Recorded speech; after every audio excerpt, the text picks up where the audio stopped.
What's going on, family? This is Scrapbook Boxing, Museum of the Forgotten Fisticuffs series. I want to take a look at Freddie Steele, who's a middleweight champion with a brutal body attack. He was known as the Tacoma Assassin. He put me in mind of a modern-day Carlos Monzon. Beautiful jab, outstanding foot movement, and had an inside game like nobody's business. Freddie Steele could punch. He was one of the most brutal body punches in boxing history, along with Billy Patrol, the Fargo Express. Freddie Steele could really punch. Had the pleasure of meeting Freddie Steele. Although I was young, I could quite remember the details. He was born December 18th, 1912, Tacoma, Washington. Died August 22nd, 1984. He was 80 years of age at the time of his death. He would suffer a stroke at the age of 75. And he stood 5 foot 10 inches and had a 72-inch reach. He was an orthodox boxer. Had a fighting record of 165 bouts. Won well over 123 fights. 58 knockouts, 5 losses, and he was only stopped 3 times. Now, between the ages of 6 and 12, Freddie went against his parents' request and took an interest in boxing when he attended a local gym in his hometown, Tacoma, Washington.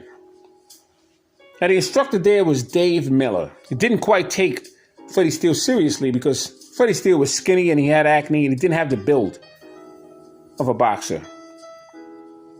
But he was very determined and continued showing up at the gym. He worked very hard. And he began emulating some of the moves of the local boys in the gym.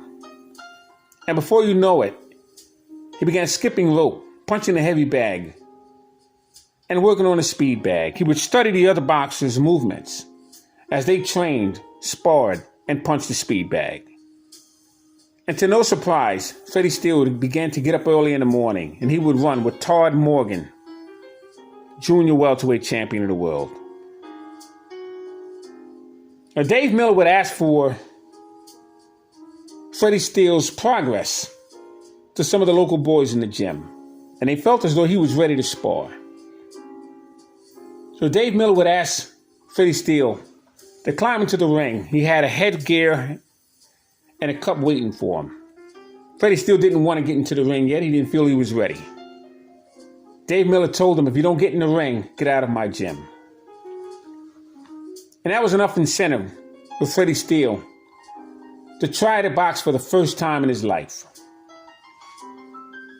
And when the sparring sessions were over, questions were asked to his sparring partner. What do you think of this young man? And without hesitation, the sparring partner stated to Dave Miller, this is the hardest puncher I've ever been in a ring with. I tried to feint him. I threw punches at him. He would slip the punches, and he would hit me back. This young man could become a welter or middleweight champion of the world. So with the surprising news, Dave Miller would eventually sign up Freddie Steele in his first professional fight. And he would become a featherweight November 10th, 1926. He went undefeated in his first 39 bouts before losing 6-round decision to Tony Bartolino. Now, the day before his birthday, December 18th, 1930, Tony Polito would be given a rematch. It would be his 18th birthday.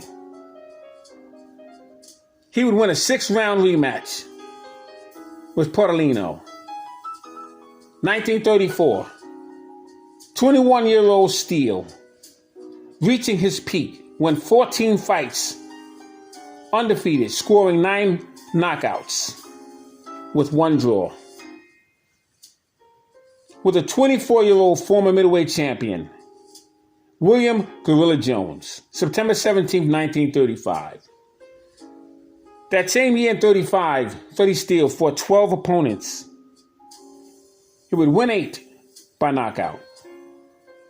Knocked out Baby Joe Gans, future champion Fred Apostoli, January 7th, 1938.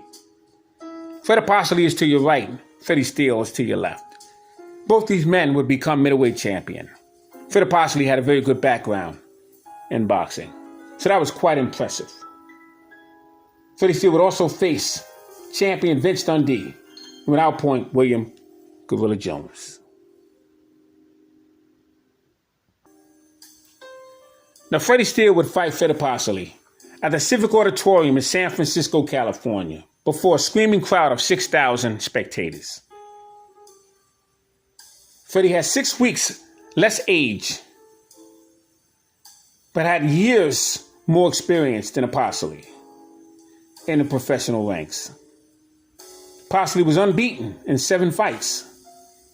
For the first 6 rounds, it was an even and very tough and very hard contest. The crowd went crazy when Steele dropped Apostoli in the 9th round. Twice he cut Fred Apostoli over the eyes. The referee, Eddie Burns, had stopped the fight in the 10th round to save Apostoli from serious injury. See, the fight that would become the highlight of Freddie Steele's career was with Vince Dundee. Dundee, who was 27 years of age at that time, was a huge favorite over the much younger Freddie Steele. And Dundee had a record of 112 fights, 12 with 28 knockouts. He had over 147 total bouts, 112 wins. Never been stopped. Steele hit Dundee to the body, then to the head. The first and never fully recovered. Dundee was eventually dropped at a total of 11 times in 3 rounds. In Steele's 4th fight, in 1936, he faced the NBA New York World's middleweight champion, Baby Eddie Risco. It was a non-title bout. The fight was so good and close that a rematch was ordered. That bout was held in Seattle, Washington.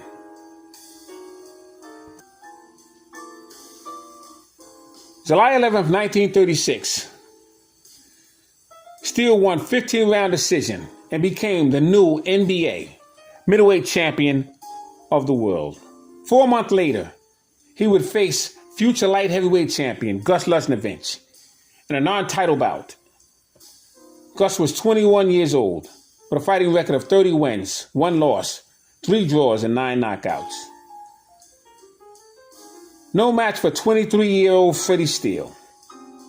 Easy work. Was KO'd in 2 rounds.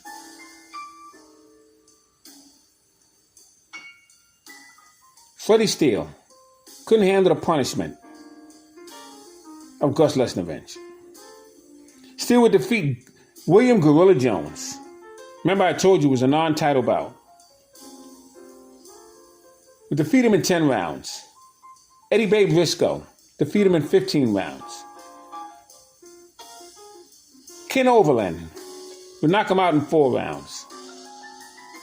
Steele would KO Ken Overland and would be Overland's only KO defeat in 157 professional bouts.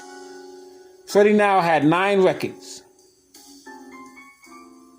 He had a record of 117 wins, 2 losses, 8 draws, and 55 knockouts.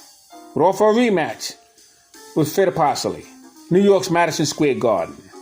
Crowd of 8,000 spectators would be screaming with excitement, and Steele had a bad cut with a very heavy blood flow over his left eye. 50 seconds, and Steele was KO'd by Fred Apostoli. Now, in 1941, Freddie moved his family to San Francisco. It was a valley in California, and Freddie Steele began his film career. And the thing with Freddie Steele, he would meet up with Mushy Callahan, who was a former fighter, He was an advisor to the Warner Brothers studio. And he was in charge of boxing scenes that would be in movies. Freddie Steele was given a stunt double as Earl Flynn, 1941, Gentleman Jim Corbett. 1944, he played a role in a G.I. Joe movie. And after 10 years, Steele would return to Tacoma, Washington with his family. He would open a restaurant with his wife. His wife's name was Helen. And this restaurant would be located in Westport, Washington. They would run that restaurant for over 20 years. Steele would pass in a nursing home, 1984. He would suffer a stroke in 1980. August 22nd, 1984. Freddie Steele, one of the greatest middleweight champions in the world. Had he been fighting today, he would win every single middleweight championship belt from junior to super middleweight. You see, during those days, you had to be able to punch. You had to be able to move. You had to be able to jab correctly. You had to be able to counter. You had to be tough. I mean, you had fighters such as Tony Zale, Man of Steel from Gary, Indiana. Eddie Bay Risco, Freddie Steele, Billy Seuss, Fred Apostoli. I mean, you had Coco Kidd and Charlie Burley, a young Holman Williams.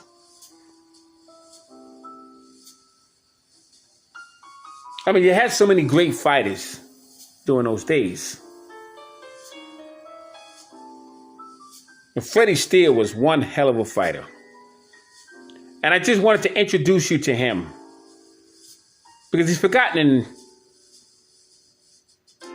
and should not be. Played a contribution that many fighters did not make.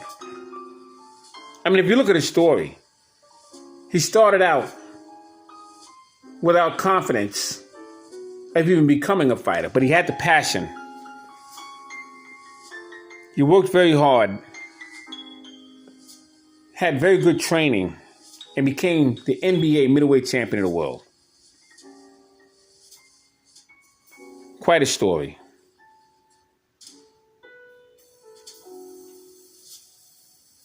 Thanks for watching Scrapbook Boxing, Museum of the Forgotten Fisticuffs series. All great fights and all great fighters will never be forgotten on my channel. Salute to my subscribers. Salute to Freddie Steele,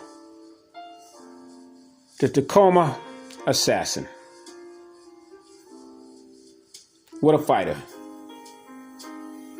was Freddie Steele. Salute.